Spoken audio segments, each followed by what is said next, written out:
On n'achète pas l'enfant au marché. Non, non, non. L'enfant naît du ventre de sa mère.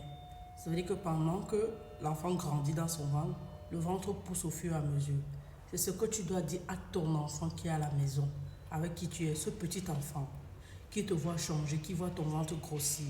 Tu dois le préparer psychologiquement à attendre son petit frère ou sa petite soeur.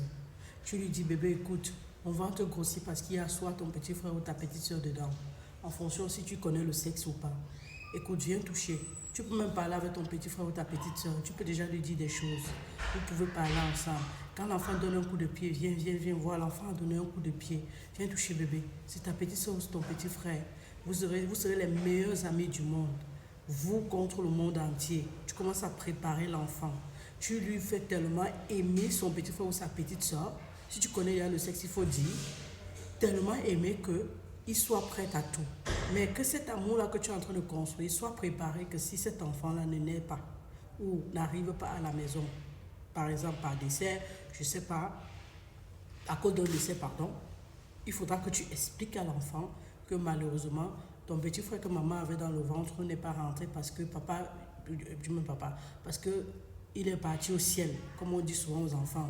Le Seigneur l'a appelé. Mais si le Seigneur bénit encore, on aura un autre. Tu n'es pas obligé de faire la promesse, mais tu dis quand même qu'il est parti.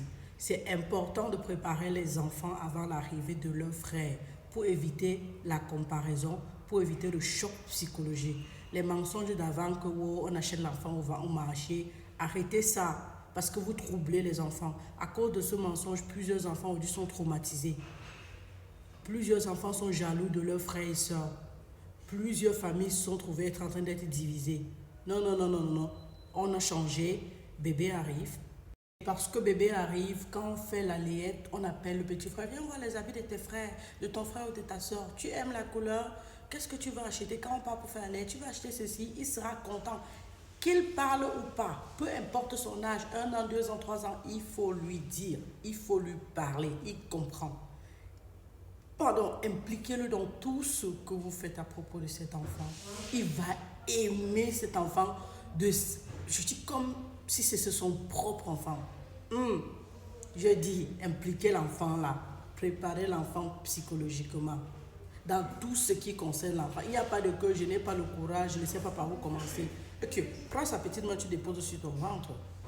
Quand tu le portes, tu lui dis, ne te couche pas trop sur mon ventre, tu sais qu'il y a bébé dans mon ventre. Parce que généralement, les petits enfants ne comprennent pas, ils montent seulement sur votre ventre, même quand vous êtes enceinte. Non, ne te couche pas trop, tu vas appuyer la tête de bébé.